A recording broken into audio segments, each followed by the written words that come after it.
Assalamualaikum warahmatullahi wabarakatuh. Sebelumnya, perkenalkan nama saya adalah Petrina Valda Maheswari dari NIM G00242224 dari kelompok P3. Jadi di sini saya akan mengerjakan laporan praktikum anatomi di blok 2.3. Oke, jadi pertama kita langsung aja ke soalnya. Jadi ada seorang pria berusia 65 tahun bernama Tuan A dibawa ke IGD oleh keluarganya karena beliau itu mengalami kelemahan mendadak pada lengan dan tungkai kanannya sejak 2 jam yang lalu. Selain itu, keluarga pasien melaporkan bahwa pasien berbicara terbata-bata, sulit untuk menyusun kata, dan tampak bingung ketika diajak berbicara. Tidak ada riwayat trauma sebelumnya. Jadi, pada pemeriksaan fisik didapatkan ada hemiparesis di sisi kanan, terus ada refleks sisi kanan yang meningkat, selanjutnya hilangnya sensasi nyeri suhu pada kanan tubuh. Saat diminta menjulurkan lidah pasien menyimpang ke kiri. Pasien tampak kesulitan berbicara, secara motorik, afasia non-flight, tetapi memahami instruksi sederhana. Riwayat medis menunjukkan bahwa pasien merupakan perokok aktif, memiliki hipertensi dan diabetes mellitus yang tidak terkontrol. Pemeriksaan CT scan kepala menunjukkan bahwa infark ischemic pada lobus frontal dan parietalis kiri, terutama di area korteks motorik dan sensorik primer. Terdapat pula ischemia parsial dan spons kiri. Jadi, selanjut aja untuk pertanyaan yang pertama, itu jelaskan struktur dari terbentuknya circulus Willis, mulai dari bagian anterior hingga posterior. Sebutkan juga dan fungsi dan penjaga perfusi cerebri saat terjadi sumbatan salah satu arteri besar. Oke, next, lanjut aja. Jadi kita harus tahu terlebih dahulu apa sih itu circulus Willisi. Jadi circulus Willisi itu dia adalah jaringan anastomosis pembuluh darah arteri di dasar otak yang membentuk suatu lingkaran yang dikenal juga dengan Willis Circle atau Circle of Willis. Nah, ini itu adalah struktur penting dalam sistem peredaran darah otak karena menyediakan pasokan darah kolateral ke otak apabila terjadi penyumbatan pada salah satu pembuluh darah utama. Nah, dapat dilihat ini adalah preparat dari circulus Willisi. Jadi di arterior ini ada arteri karotis interna, selanjutnya akan dibagi menjadi dua, yaitu adalah cerebri anterior dan cerebri media. Nah, selanjutnya ada yang secara posterior, itu ada arteri vertebral, terus ada arteri basilaris, terus ada arteri cerebri posterior. Nah, si circulus arteriosus Willisi ini dia tuh berperan sebagai kolateral di mana masing-masing cabang itu bisa membantu atau menjadi cadangan jika salah satu arterinya terjadi sumbatan, sehingga mencegah buat terjadinya hilangnya fungsi lobus cerebri dan divaskularisasi.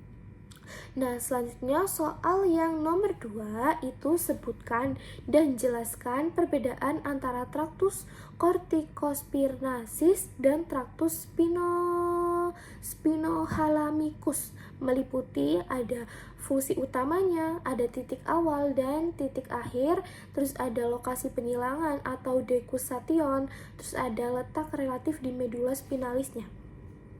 Lanjut aja langsung ke jawabannya.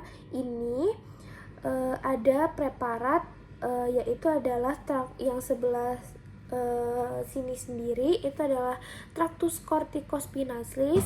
Selanjutnya ada preparat dari traktus spinothalamicus. Nah, yang pertama ada fungsi utamanya masing-masing. Kalau yang TK disebut juga dengan traktus corticospinalis, itu fungsi utamanya adalah untuk menghantarkan impuls motorik sadar dari korteks ke medula spinalis.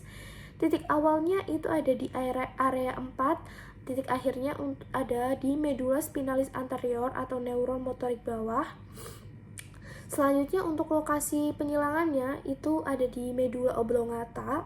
Terus selanjutnya untuk letak relatif di medula spinalis itu adalah di tractus corticospinalis lateral. Selanjutnya adalah yang tractus spinothalamicus. Yang fungsi utamanya itu adalah di untuk menghantarkan impuls sensorik, nyeri dan suhu dari perifer ke otak. Titik awal dan titik akhirnya itu ada neuron sensorik perifer, itu ada medula spinalis, thalamus, korteks sensorik primer. Nah, selanjutnya untuk lokasi penyilangannya itu ada di medula spinalis setelah masuk ke cornu posterior. Nah, selanjutnya itu adalah letak relatif di medula spinalis. Itu ada di tractus spinothalamicus lateral dan anterior atau anterior lateral. Nah, selanjutnya untuk soal yang nomor 3, kita bakal baca dulu soalnya. Itu adalah sebutkan pembagian dari truncus cerebri atau batang otak dan minimal 2 struktur penting dari mesencephalon, pons, dan medula oblongata. Lanjut aja ke soalnya. Jadi pertama kita bakal membahas tentang mesencephalon. Jadi mesencephalon itu dibagi menjadi beberapa bagian ya. Itu adalah substansia nigra atau bagian yang hitamnya. Itu untuk mengatur, gunanya adalah untuk mengatur aktivitas di nukleus basal. Terus ada banyak melanin, itu yang warnanya gelap. Nigra itu kan artinya gelap. Nah, selanjutnya ada crus cerebri. 1/5 lateral itu namanya ada fibra tempora tennis. Terus ada corticobulbaris lateralis, parietopoltes.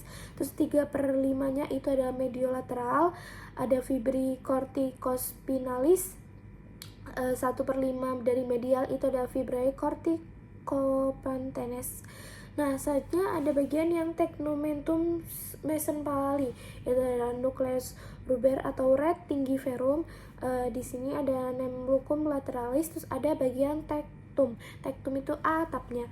Ada colliculus superior dan ada colliculi inferior. Untuk yang superior dia untuk inervasi informasi visual, atau selanjutnya inferior dia untuk integrasi informasi pendengaran. Dapat dilihat ini adalah dari preparat yang bagian mesencephalonnya. Nih, dapat dilihat di sini ada dari depan itu untuk melihat visualnya, untuk visual dan ada juga pendengaran. Ini ada yang bagian nasalnya, terus ada bagian temporalnya. Ini untuk temporal. Next, selanjutnya ini untuk yang bagian mesencephalon itu kalau dilihat itu ada mirip seperti Mickey Mouse. Ini untuk bagian-bagiannya ada crus cerebri, terus ada tektum. Nah, ini terus ada nigra, ini yang paling hitam atau kayak matanya. Selanjutnya untuk yang ketiga itu adalah pons. Secara ventral dia tuh mengandung nukleus pons melintasi tractus corticopontine dan corticospinalis secara vertikal. Nah, selanjutnya ada secara dorsal. Secara dorsal itu ditempati oleh formasi retikuler. Nah, selanjutnya ada secara posterior. Secara posterior itu ada eminentia media, ada colliculus facialis, dan ada stratia medullaris. Ini adalah tempat nuclei vestibularis, cochlearis, dan salivatorius. Selanjutnya ada nervus-nervusnya, itu ada nervus trigeminus, ada nervus abducens, ada facialis, terus ada vestibulocochlearis. Lanjut, itu secara morfologis dan fisiologisnya itu pons itu dibagi menjadi 2 segmen, yaitu ada pons basilaris anterior dan tegmentum posterior. Secara basis atau crus pons itu merupakan perpanjangan dari tangkai cerebri media dan berlanjut ke caudal sebagai piramida medula oblongata. Ini untuk bagian pons itu yang seperti kalau dilihat kayak yang kayak muncul gitu permukaannya. Next, lanjut ke medula oblongata. Jadi itu ada secara anterior dan ventral, itu ada piramis, itu adalah penonjolan karena pendesakan tractus pyramids, itu tractus akan bersilangan di decussatio pyramidalis. Selanjutnya ada oliva, itu adalah penonjolan karena pendesakan nucleus ovarius inferior. Terus ada sulcus Ventrolateral dilewati oleh nukleus nervus vagus. Terus ada desocratus pyramidum, itu memisahkan tractus pyramidum. Selanjutnya ada posterior atau dorsal, itu adalah pusat vasomotor. Cardiorespy itu ada tragonum dan lain sebagainya. Terus ada fasciculus cutaneus dan fasciculus tragilis. Ini untuk dilihat ada medula oblongata, dilihat dari posterior dan anterior, ada bagian-bagiannya itu. Nah, selanjutnya lanjut untuk pembahasan yang nomor 4. Apa soalnya? Nomor 4 itu adalah jelaskan asal-usul nukleus dan fungsi dari 3 nervus cranialis motorik murni, nervus 3, nervus 4, dan nervus 6, serta akibat lesi dan upper motor neuron dan lower motor neuronnya. Nah, lanjut aja. Kita jawabnya itu nomor 4. Nukleus, jadi asal usul dari fungsi 3 nukleus ini cranialis itu adalah motorik murni 3, 4, dan 6. Itu adalah akibat lesi pada upper motor dan itu pertama ada fungsi 3-nya. Itu adalah nervus oculomotorius atau nervus 3, itu dari pecundus cerebri untuk mengontrol gerakan bola mata, respon pupil terhadap cahaya, akomodasi lensa. Terus ada nervus cotorealis atau nervus keempat, itu di bawah caudalis collicus inferior untuk menggerakkan musculus obliquus superior. Terus ada itu buat menarik bola mata ke arah lateral. Terus selanjutnya ada nervus abducens, itu dari sulcus bulbopontinus untuk menggerakkan musculus rectus lateral, itu menarik bola mata ke arah lateral. Ini untuk preparatnya seperti ini. Terus selanjutnya untuk lesi itu ada atau upper motor neuron, itu kelemahan atau bukan kelumpuhan total. Nah, peningkatan ini tuh karena peningkatan tonus otot hiperrefleksisa Babinski itu plus. Selanjutnya ada Babinski plus. Terus ada lower motor neuron, itu ada nervusnya.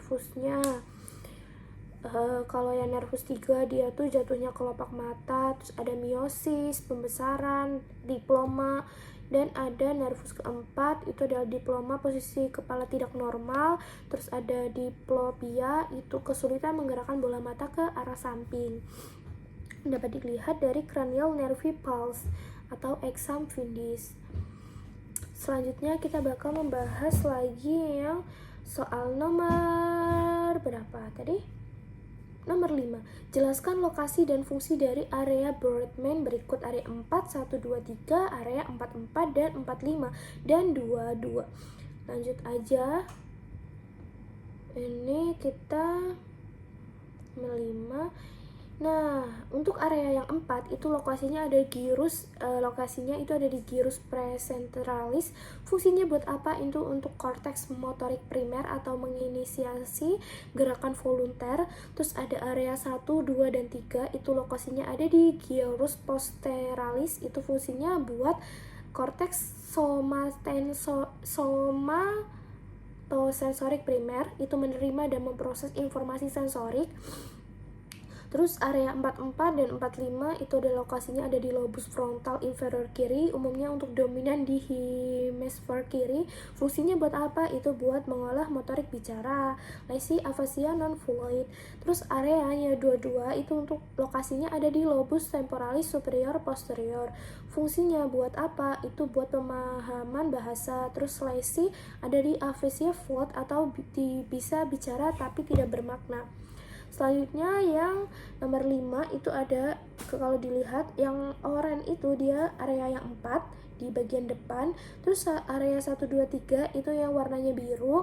Terus area 44 dan 45 dan 22 itu yang warnanya ungu di bagian belakang. Lanjut aja yang nomor 6. Itu apa soalnya? Kita nomor 6 itu ada Mengapa oklusi pada arteri cerebri medial lebih sering menyebabkan kelumpuhan pada wajah dan lengan dibandingkan dengan tungkai? Jelaskan dengan pengaitan distribusi vaskular dan homunculus motorik. Lanjut. Jadi pertama kita bakal membahas terlebih dahulu tentang distribusi arteri cerebri media. Itu adalah cabang terbesar dari arteri karotis interna dan mensuplai sebagian besar permukaan lateral hemisfer cerebri. Wilayah yang disuplai itu ada apa aja? Itu adalah korteks motorik lateral, terus ada korteks sensorik lateral, terus ada area Broca dan Wernicke, terus ada lobus insularis, terus ada kapsula interna bagian superior, terus ada ganglia basalis. Selanjutnya ada homunculus motorik dan sensorik. Homunculus ini adalah representasi somatotopik tubuh pada korteks cerebri. Itu ada tungkai medial disuplai oleh arteri cerebri anterior, terus ada batang dan tubuhnya atau lengan itu lateral, tengah disuplai oleh arteri cerebri media, terus yang bagian wajah dan lidah itu paling lateral bawah. Nah, kenapa? Karena wajah dan lengan itu tuh merupakan di bagian permukaan lateral hemes otak. Keduanya ini dia tuh sangat bergantung pada perfusi dan arteri cerebri media. Selanjutnya ada konsekuensi oklusi dan arteri cerebri media itu jika terjadi oklusi pada ACM. Kalau yang motorik dia tuh ada hemiparesis, terus ada tungkainya tetap normal, hanya sedikit kelemahan. Terus untuk yang sensorik itu hilangnya sensasi pada wajah dan lengan, sensasi tungkai yang tetap utuh. Selanjutnya untuk perbandingan dengan oklasi arteri cerebri anterior itu kalau yang ACA itu dia tuh mensuplai permukaan media hemisfer atau area motorik dan sensorik untuk tungkai. Terus oklusi ACA itu menyebabkan kelemahan atau defisit sensori pada tungkai bukan wajah dan lengan. Selanjutnya untuk yang nomor 7 itu menjelaskan mekanisme kompensasi vaskular yang terjadi jika terdapat sumbatan pada arteri karotis interna kiri dengan mengaitkan struktur sirkulus wilis yang terlibat. Jadi ini untuk preparatnya ada gambar arteri yang dari atas itu ada arteri cerebral artery. Jadi arteri karotis interna ini dia tuh bakalan yang kanan dia tuh bakal meningkatkan suplai darah ke otak kiri. Selanjutnya arteri ini bakal ke cerebral anterior dan posterior, dia bakal berperan menjadi suplai darah ke seluruh otak. Selanjutnya bakal dibantu oleh arteri comunicas anterior dan posterior. Selanjutnya untuk basilarisnya arteri basarisnya itu dia bakal menuju ke arteri posterior cerebri dan bakal dibantu arteri comunicas posterior kiri, selanjutnya menyalurkan darah ke bagian arterior otak. Oke, jadi sekian dari laporan saya praktikum anatomi di blok 2.3. Sekian, terima kasih. Wassalamualaikum warahmatullahi wabarakatuh.